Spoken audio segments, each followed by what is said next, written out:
Who are they?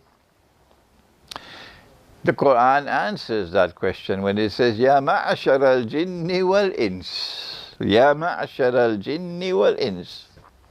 Allah is referring to a community of human beings who are evil and who are rejecting what has come from Allah. This is the answer. سَنَفْرُغُ لَكُمْ أَيُّهَا الثَّقَلَانِ. Allah is He is directing attention to these two communities who are heavy with sin, ثَقَلَانِ. إِنِ اسْتَطَعْتُمْ أَن تَنْفُذُوا مِنْ أَقْطَارِ السَّمَاوَاتِ وَالْأَرْضِ. If you wish to embark on the effort to penetrate and take control of the skies and the depths of the earth and the depths of the sea. Who are they? The Qur'an answers that question when it says, Ya ma'ashar al-jinni wal-ins. Ya ma'ashar al-jinni wal-ins. Allah is referring to a community of human beings who are evil and who are rejecting what has come from Allah. Allah has prohibited homosexuality. And they say, no, we make it lawful. Huh? And then, in addition to the community of human beings, he's addressing a community of jinn. Jinn are unseen beings, you can't see them. They're made of smokeless fire. Are there something called angels in the world? I don't think they teach about angels at university, but we believe that they are angels, okay? And the angels are here in this room as we speak. So in addition to angels, who you cannot see, but every believer believes in angels, the Qur'an has informed us about another category of beings called the jinn. You may use the word ghost, or you may use the word spirit, or whatever you want to use. In the Caribbean, he will tell you we have a lot of terminology for this in the Caribbean. Yeah. I'm not going to puzzle you with some of the terms we have. As children, we grew up scared of it. So the Quran tells us that this is a category of beings. You can't see them. They're made of fire, but smokeless fire. And they're called jinn. And some of them are believers who worship the one God, and hence Muslim. Anyone who worships the one God is a Muslim. And some of them are satanic beings who follow Satan. So these who are evil jinn are in alliance with these who are evil human beings. And the jinn, of course, can do many, many things that human beings can't do. Indeed, the world would never have experienced a scientific and technological revolution without the involvement of the jinn. Yes. So now, 31 times in Surah Ar-Rahman, Allah is directing attention to these two evil communities of human being and of jinn. And what the message he's conveying has to be something tremendously important. Otherwise, why does he repeat the same thing 31 times in one same surah?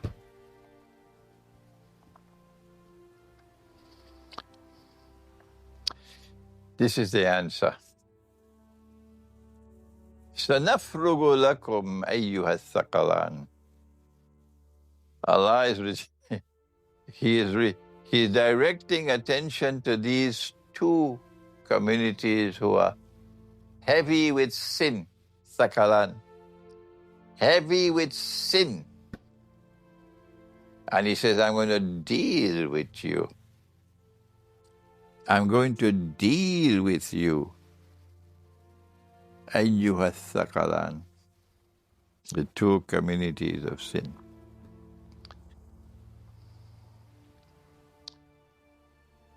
How will he deal with them? Sometimes Allah says in the Qur'an, when I'm really very angry with a people, I give them houses made of silver and staircases made of silver. So they build houses and staircases made of silver. And they live in fantasy land until I'm ready for them.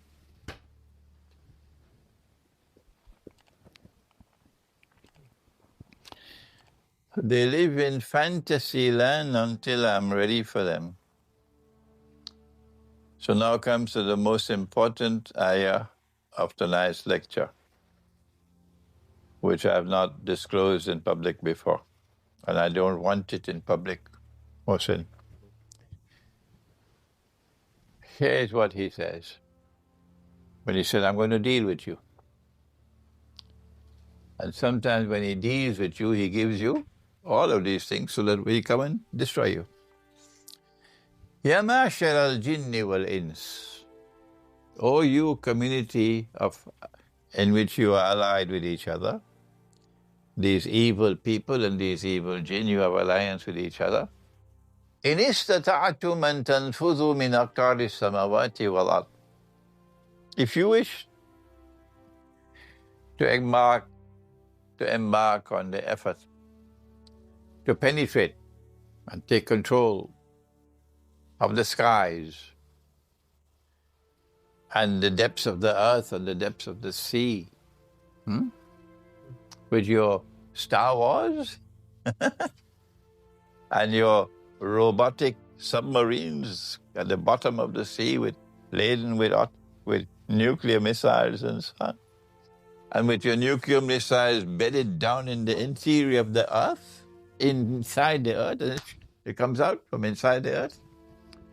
If you wish to embark on this effort, meaning not just for purposes of knowledge, but for purposes of military dominance to oppress others, fanfuzu, go ahead and proceed.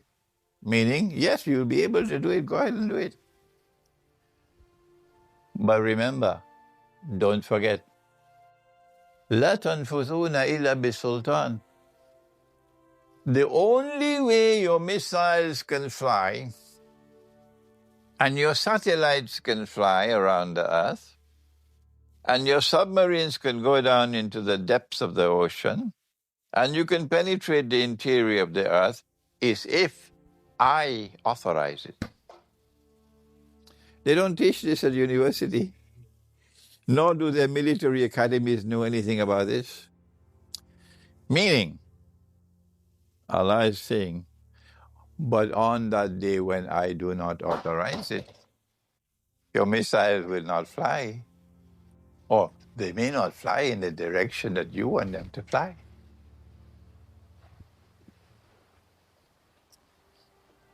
And so the message is there implicit in the Qur'an, that those who are using this technology for penetrating and controlling the skies and the sea and the depths of the ocean, of the earth with their missiles and so on, and who have this assurance in their heart that they have the technology to be able to destroy others, they have a terrible surprise coming for them. What is the surprise? If Allah withdraws authority, your missiles won't fly. And now it is clear, since He says that I'm going to raise this side to a position of dominance over this side, and I'm going to destroy every town and city which ought to be destroyed, our conclusion is that the great war which is coming is a war which will be won by the side which is not the oppressor. The war will be won by the side which is faithful and loyal to Jesus. The war will be won by the side which does not permit homosexuality. And this, of course, I don't want to be on the internet. I don't want them to know what our book says. There's one more verse of the Qur'an, again in Surah Ar-Rahman, where Allah says that He's going to attack them. I have not memorized the ayah. This is the one ayah I have not memorized.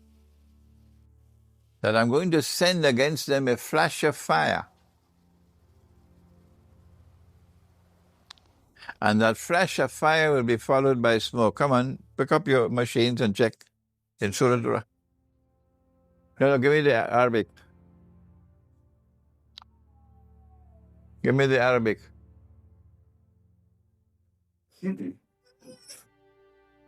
سنرسل عليكما. There you are. That's the ayah. Number 35. That I'm going to send against you a flash of fire. And the flash of fire will be followed by smoke. That seems to me to be the nuclear weapons exploding with fire and the mushroom clouds which follow the nuclear explosions, the smoke. And there's a whole surah of the Qur'an named Surah Al-Dukhan, or smoke. The Christian eschatology speaks of 3 days when there'll be so much smoke. Notice the similarity between Christian eschatology and Islamic eschatology. Notice the similarity. The Christian eschatology is going to be 3 days of smoke. The whole sky is covered with smoke, meaning the mushroom cloud, but the word is smoke. And so there'll be no sunlight. If there is prolonged darkness with no sunlight, nothing will grow. No food will grow, number one. Number two, the temperature of the earth will become so cold, no one will survive. No one can survive that cold. And you won't have electricity after that, no.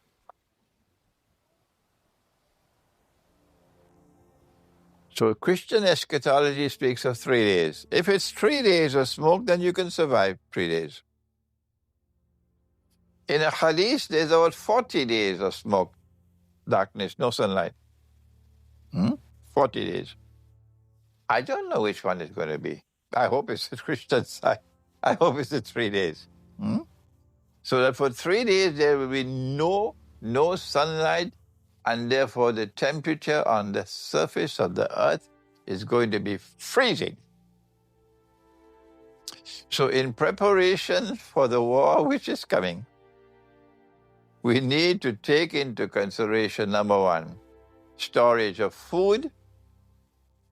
And you're not going to store food in plastic because the plastic will melt. Storage of water, you're not going to store water in plastic, the plastic will melt. You will not store water in glasses, the glasses will break. Okay? Storage of food, storage of water, and storage of wood. Wood for cooking and for making a fire to keep yourself warm. I want to end now. I have gone to... There are other verses of the Qur'an on this subject, but I believe I've given you the most important ones on the subject of the Qur'an and the Great War. I'm writing, it's almost finished now, a booklet entitled The Qur'an and the Great War. And if you give me maybe 3 days of peace and quiet, maybe I can finish it, inshallah. And then we'll put it on the internet and you can read it, inshallah. رَبَّنَا تَقَبَّلْ مِنَّا إِنَّكَ أَنْتَ السَّمِيعُ الْعَلِيمُ وَتُبْ عَلَيْنَا يَا مَوْلَانَا إِنَّكَ أَنْتَ التَّوَّابُ الرَّحِيمُ بِرَحْمَتِكَ يَا أَرْحَمَ الرَّاحِمِينَ